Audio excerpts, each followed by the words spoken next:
ఉమ్మడి కరీంనగర్ జిల్లాను అన్ని విధాలుగా అభివృద్ధి చేస్తామన్నారు మంత్రి తుమ్మల నాగేశ్వరరావు. ఇన్ఛార్జ్ మంత్రి హోదాలో ఫస్ట్ టైం జిల్లాకు వచ్చిన మంత్రి పలు అభివృద్ధి కార్యక్రమాలకు శంకుస్థాపనలు చేశారు. ఈ కార్యక్రమంలో మంత్రులు శ్రీధర్ బాబు, పొన్నం ప్రభాకర్తో పాటు ప్రభుత్వ విప్ ఆది శ్రీనివాస్ పాల్గొన్నారు. ఆ తర్వాత కలెక్టరేట్లో రివ్యూ మీటింగ్ నిర్వహించిన మంత్రులు వ్యవసాయం, ఉద్యాన శాఖ, ఎడ్యుకేషన్, ఇందిరమ్మ ఇళ్లపై సమీక్షించారు. పనుల పురోగతిని అడిగి తెలుసుకున్నారు. మంత్రులు తుమ్మల, పొన్నం, శ్రీధర్ బాబు విద్యా సంవత్సరంలో విద్యార్థుల సంఖ్య పెంచడంతో పాటు క్వాలిటీ ఎడ్యుకేషన్ అందివ్వాలని కోరారు మంత్రి తుమ్మల. అదేవిధంగా జిల్లాలో ఆయిల్ ఫామ్ సాగు పెంచాలని కోరారు. ఇందిరమ్మ ఇండ్ల లబ్ధిదారుల ఎంపిక పారదర్శకంగా జరుగుతుందన్నారు మంత్రి శ్రీధర్ బాబు. విద్యపై మరింత ఫోకస్ పెట్టవలసిన అవసరాన్ని వారు గుర్తు చేశారు. ఇక విద్య, వైద్యం, వ్యవసాయం తమ ప్రభుత్వానికి అత్యంత ప్రాధాన్యత అంశాలన్నారు పొన్నం ప్రభాకర్.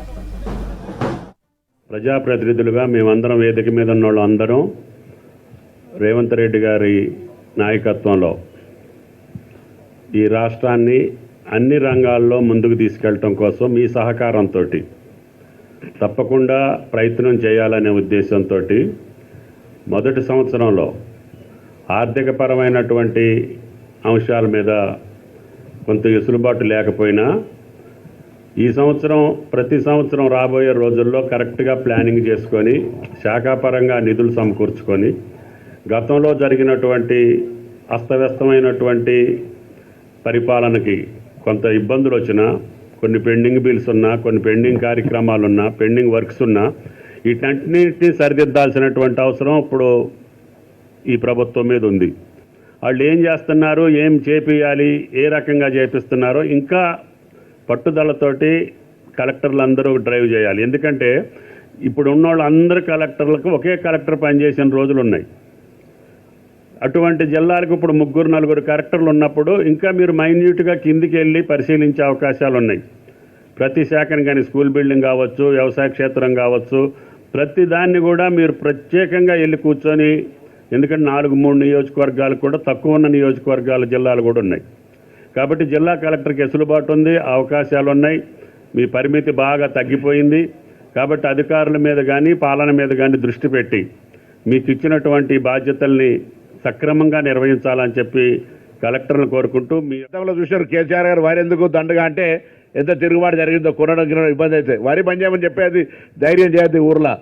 కానీ 10 ఎకరాలుంటే వరి వేసుకుంటూనే ఆయిల్ ఫామ్ కానీ, కరీంనగర్ పక్కనటువంటి రైతులు కూరగాయల సాగు కానీ, ఇటువంటి కొత్త కార్యక్రమాలు చాలామంది ప్రోగ్రెసివ్ ఫార్మర్స్ ఉన్నారు, చాలా విజిట్ చేసినాం. కాబట్టి అటువంటి విధంగా మరి వ్యవసాయ ఇతర సంబంధిత అలైడ్ ఎవరైతే డిపార్ట్మెంట్స్ ఉన్నారో మన దగ్గర చాలా చెరువులు, కుట్టలు, చేపల ఉత్పత్తి కావచ్చు, మేకలకు సంబంధించి కావచ్చు, అనేక రకాలుగా ప్రొడక్షన్ చేసే స్కోప్ ఉన్నటువంటి దాని మీద కూడా ఎంకరేజ్ చేయాలని సందర్భంగా కోరుతూ, గౌరవ మంత్రిగా తప్పకుండా ఈ జిల్లా అగ్రికల్చర్ కావచ్చు, ఎడ్యుకేషన్ అండ్ మీరు అన్నట్టుగా ఇన్ఫ్రాస్ట్రక్చర్ క్రియేషన్కి సంబంధించి కూడా తప్పకుండా అనుభవం ఉన్నటువంటి మంత్రిగా మీరు ఇక్కడికి వచ్చినారు. ఏదున్నా ఇంతకుముందు లోకల్ ఎమ్మెల్యే గారు చెప్పినట్టుగా ఆ బ్రిడ్జికి సంబంధించిన దాని మీద నిజంగానే ఎంక్వైరీ జరగాలి. ఎందుకంటే కట్టి వాడకం వస్తలేదు, ఎందుకు వస్తలేదో తెలియదు. ప్లస్ లోకల్గా సీఎం అసూరెన్స్ కింద బిల్స్ పెండింగ్ ఉండడం వల్ల దాన్ని నేను కూడా అగ్రీ చేస్తా ఉన్నాం. పనులు ఆగి ఉన్నాయి. కరీంనగర్ అది కూడా ఒక హర్డీల్ అవుతూ ఉంది. దానికి సంబంధించి కూడా ప్రీవియస్ జరిగిన వాళ్ళు ఏదో జరిగింది ఇప్పుడు దానికి సంబంధించి అట్లీస్ట్ స్టార్ట్ అయ్యి పెండింగ్ ఉన్నటువంటి వర్క్స్ కంప్లీటర్కు ఆల్రెడీ కంప్లీట్ అయిన వర్కర్ టెండర్స్ బిల్స్ సంబంధించి కూడా దాదాపు ఒక కాంట్రాక్టర్ ఒక 100 కోట్ల బిల్ రావాల్సిన అవసరం ఉంది. కాబట్టి ఆ ఇష్యూ కూడా గౌరవం శాసనసభ్యులు రైజ్ చేశారు. కాబట్టి నేను కూడా స్థానికంగా ఆ అంశాన్ని తమ దృష్టికి తీసుకొని వస్తూ ఉన్నాం. గతసారి వారు పెద్దపల్లికి వచ్చినప్పుడు అందరు ప్రజాప్రతినిధులు కూడా పామ్ కల్టివేషన్ చేయాలంటే ఈరోజు మా విజయ్ చేపట్టిండో ఇతర సోదరులు కూడా ఆ విధంగా ఒక ప్రయత్నం చేస్తూ ఉన్నారు.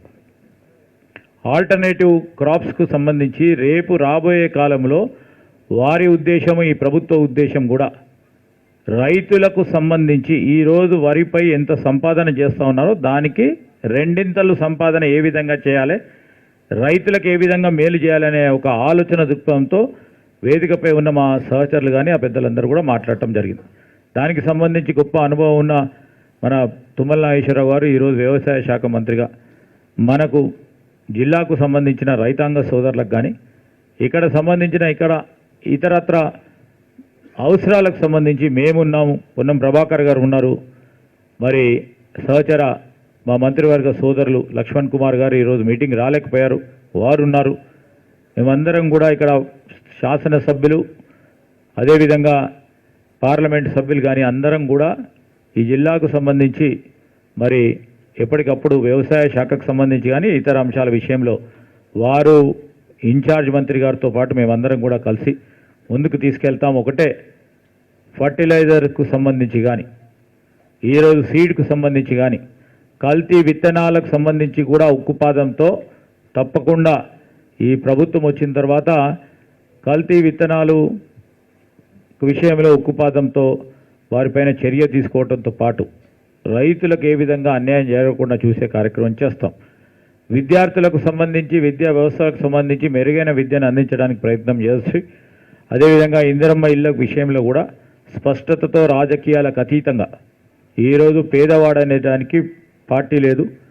పేదవాడిని గుర్తించి ఎవరికైతే ఇల్లు లేదో మరి ఆ పేదవాడిని గుర్తించే కార్యక్రమం బాధ్యత జిల్లా కలెక్టర్స్ పైన ఉంటుంది. ఆ విధమైన ప్రయత్నం చేయాలని కోరుకుంటూ మరొకసారి మరి తుమ్మల నాగేశ్వరరావు గారికి ఈరోజు ఆదివారం అయినా కానీ మీరందరూ కూడా రావటం చాలా సంతోషం. అధికారులకు కూడా హృదయపూర్వకంగా కృతజ్ఞతలు తెలియజేస్తా ఉన్నాం.